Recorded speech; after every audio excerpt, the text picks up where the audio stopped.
Bonjour et bienvenue pour ce nouveau décryptage. Je suis ravie de lancer cette analyse aujourd'hui. Bonjour, très heureux d'être là aussi pour décortiquer tout ça. Ouais. Et aujourd'hui, on s'attaque à un sujet qui est franchement fascinant. On va plonger dans l'intersection entre l'histoire, la mémoire et la diplomatie moderne. Tout à fait, c'est un carrefour très complexe. Absolument. Parce que l'objectif de notre analyse, c'est vraiment de comprendre comment le passé, il n'est jamais vraiment révolu quand on parle de relations internationales. C'est jamais de l'histoire ancienne en fait. Voilà, exactement.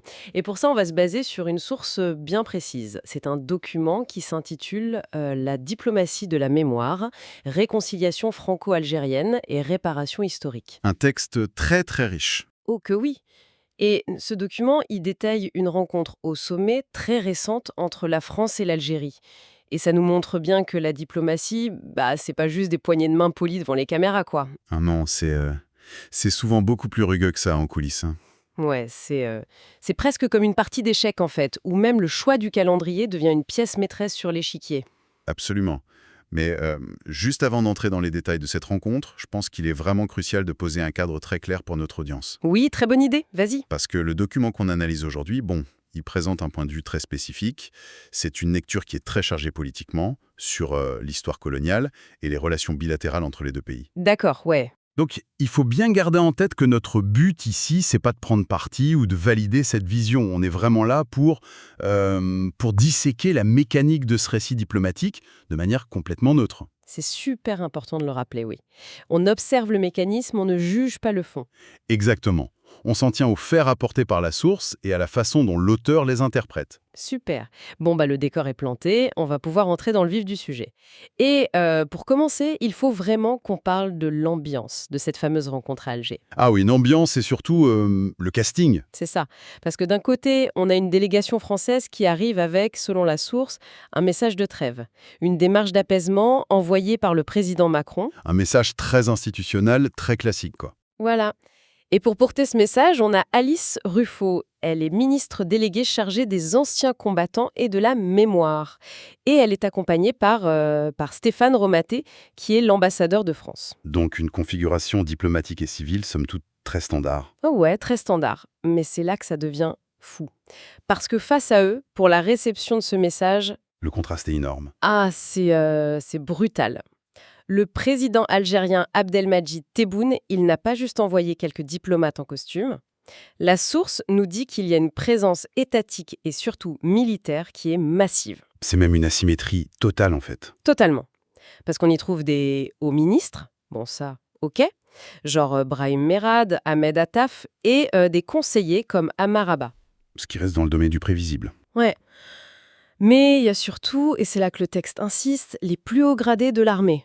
Oui, toute l'infrastructure sécuritaire de l'État. C'est ça. Le commandant des forces terrestres, le secrétaire général du ministère de la Défense, les commandants de la garde républicaine et de la gendarmerie nationale, ils sont tous là. C'est un déploiement de force assez inattendu pour discuter de mémoire a priori. C'est clair, hein. Franchement, c'est un peu comme si, imagine, tu viens t'excuser pour un différend passé avec un mot amical. Ouais, une petite carte sympa. Voilà. Et tu te retrouves dans un salon où t'attends littéralement toute la famille, y compris les cousins les plus intimidants, tous les bras croisés à te fixer. C'est une excellente analogie, oui. Ça pose immédiatement un rapport de force. Mais du coup, pourquoi répondre à une émissaire qui vient parler de mémoire avec une telle démonstration martiale? Comment on décrypte ça? Eh bien, selon l'argumentaire du texte, ça prouve une chose fondamentale. Ça montre que pour la partie algérienne, le dossier de la mémoire, c'est pas du tout juste un sujet historique ou culturel. Ah d'accord, c'est pas juste des commémorations, quoi. Non, pas du tout. En alignant l'armée de cette façon, le message, c'est que la mémoire est perçue comme un enjeu de sécurité nationale. C'est lié à l'autorité même de l'État au plus haut niveau.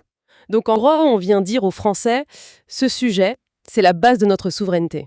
Exactement. Vous ne discutez pas avec un service d'archives, vous êtes face au noyau dur du pouvoir. Le rapport de force est figé d'entrée de jeu, avant même le premier mot. Oh waouh, c'est hyper stratégique. Et cette scénographie impressionnante, elle prend encore plus de sens quand on regarde un autre détail du texte. Un détail qui est pour moi le vrai moment eureka de cette source. Ah, tu veux parler du calendrier, j'imagine? Ah mais carrément. Parce que cette rencontre et ce retour de l'ambassadeur de France en Algérie, ça ne tombe pas n'importe quand. Non, la date n'a rien de fortuit. Mais pas du tout. Ça tombe très exactement le jour de l'anniversaire des massacres du 8 mai 1945. Une date extrêmement lourde de sens. Ah bah c'est une rupture sanglante dans l'histoire coloniale, oui. Et le texte d'ailleurs, il est formel. Il affirme que ce n'est absolument pas une coïncidence d'agenda. La source appelle ça un coup de génie diplomatique algérien. Et on comprend pourquoi l'auteur utilise ce terme. Parce que choisir cette date spécifique, ça renverse complètement la dynamique de pouvoir. Comment ça concrètement? Imaginez la position de l'ambassadeur français. Habituellement, quand un ambassadeur prend ses fonctions, on choisit une date neutre. On fait repartir sur de bonnes bases, parler d'avenir, d'économie, de visa. Ouais, on veut une page blanche, quoi. C'est ça. Mais là, en le convoquant un 8 mai, on le force à entamer sa mission sous le poids écrasant de l'histoire algérienne et des crimes coloniaux. Il n'est pas du tout accueilli comme un invité, en fait. Non. Il est reçu dans un cadre qui crie que le passé prime sur tout le reste. D'ailleurs, la source le dit, mais avec une phrase qui m'a vraiment marquée. Elle dit en gros « Nous recevons votre ambassadeur le jour même où vous avez tenté d'exterminer notre peuple ». C'est hyper puissant comme message implicite. C'est redoutable. Et c'est là qu'on voit l'arme diplomatique en action. Mais justement, comment une simple date encerclée sur un calendrier, ça peut redéfinir à ce point la dynamique dans une pièce? C'est ce qu'on appelle une contrainte morale. La date agit comme un filtre absolu. Un filtre. C'est-à-dire C'est-à-dire? qu'à travers ce filtre du 8 mai, toutes les discussions qui vont suivre ne peuvent pas ignorer le passé. Vous ne pouvez pas arriver ce jour-là et dire « bon, on signe ce contrat commercial » sans que ça paraisse totalement déplacé, voire insultant. Ah ouais, je vois. C'est le gel total de l'agenda classique. Exactement. Le calendrier impose l'histoire comme une condition préalable absolue à toute autre forme de relation bilatérale. Donc, puisque ce calendrier a imposé l'histoire, d'entrée de jeu, les discussions qui suivent doivent forcément, inévitablement, aborder ces fameux dossiers épineux. C'est ça, hein? C'est mécanique, oui.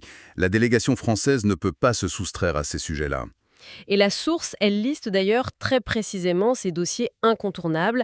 Elle parle d'une base sur laquelle l'avenir doit se construire. Oui, il y a plusieurs points majeurs qui sont mis sur la table. Voilà. Elle mentionne le traitement du passé de manière générale, la restitution des archives et puis aussi la question très sensible des essais nucléaires français dans le Sahara. Des dossiers très lourds qui sont en suspens depuis des décennies. Et selon la source, il y a une exigence formelle de régler ça d'abord, non? Absolument. Le texte indique que c'est une obligation morale imposée à la France. En gros, la relation ne peut pas reprendre son cours normal si on n'épure pas ces dossiers. C'est présenté comme une condition sine qua non. D'accord. Alors là, je vais faire un peu l'avocat du diable, ou du moins, jouer l'esprit critique. Vas-y, je t'écoute. Sur le papier, je comprends l'idée. C'est un peu comme vouloir construire une maison. On ne peut pas bâtir un avenir solide sur des fondations qui sont encore pleines de décombres. Il faut déblayer. L'image est très juste. Mais là où je bloque un peu, c'est quand la source parle de gains tangibles. Parce que, d'accord, obtenir des excuses ou la restitution de vieux dossiers d'archives, c'est fort symboliquement. Oui, c'est une victoire morale. Ouais. Mais comment ce traitement du passé se traduit par des victoires concrètes, palpables pour l'Algérie d'aujourd'hui? Comment une archive devient un atout diplomatique moderne? C'est une excellente question et c'est vraiment le cœur de la thèse de l'auteur. Pour comprendre, il faut lier cette exigence mémorielle à la notion de souveraineté. C'est-à-dire? Le lien entre la mémoire et le pouvoir actuel. Exactement. Obtenir des concessions de la part d'une ancienne puissance coloniale sur la lecture de l'histoire, ce n'est pas juste un symbole, c'est une affirmation de pouvoir politique dans le présent. Ah, donc si je te fais plier sur le passé, je prouve que je suis fort aujourd'hui. C'est tout à fait ça. Si on parvient à forcer la main sur des dossiers aussi sensibles que les archives ou les essais nucléaires, on démontre qu'on contrôle les termes de la négociation globale. Et donc ça donne un avantage direct pour les autres dossiers, ceux de l'économie ou des visas. Voilà, ça déséquilibre le rapport de force traditionnel en faveur de l'Algérie. Et c'est ça qui mène directement aux résultats concrets revendiqués par le texte. D'accord, je comprends mieux la mécanique. Et cette stratégie d'intransigeance totale avec le décorum militaire et la date choc, ça a abouti selon le document. Oui, la source tire un bilan très clair de cette séquence diplomatique. Elle dit carrément que le retour à des relations normales n'a pas été gratuit du tout. Il a fallu arracher, c'est le mot utilisé, des acquis tangibles. Des acquis qui sont qualifiés de véritables victoires politiques, économiques et historiques. Ouais. Et le texte cite un exemple très précis, la reconnaissance officielle par la France des massacres du 8 mai. Ce n'est pas rien, ça. Non, c'est majeur. Mais ici, il faut que je fasse une petite mise en garde méthodique pour ceux qui nous écoutent. Ah, L'instant impartialité de l'expert. On t'écoute.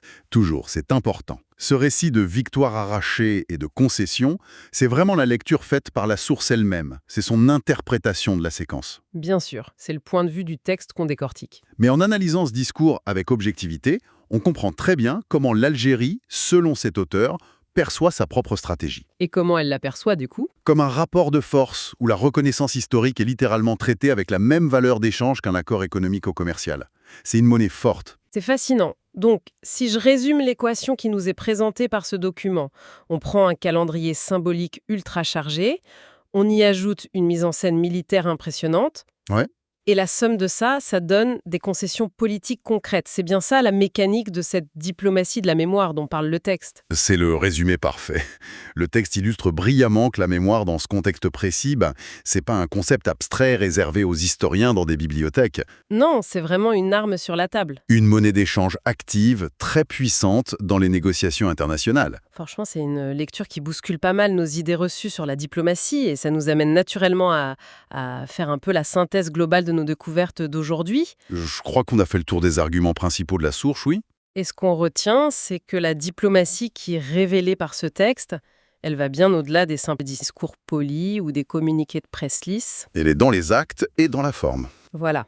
Elle utilise le calendrier, elle utilise la présence physique de l'armée, et elle utilise surtout les blessures de l'histoire comme des véritables leviers de négociation. Et c'est pour ça qu'il est crucial pour quiconque s'intéresse un minimum à la géopolitique moderne de prêter attention à ces détails qui semblent au premier abord mineurs. Genre la date exacte d'une rencontre ou qui est assis à la table. Exactement. C'est en regardant ça qu'on arrive à lire entre les lignes des communiqués officiels. Ça permet de comprendre quels sont les véritables rapports de force qui se jouent à huis clos. Ça change complètement la façon de regarder les infos, en fait.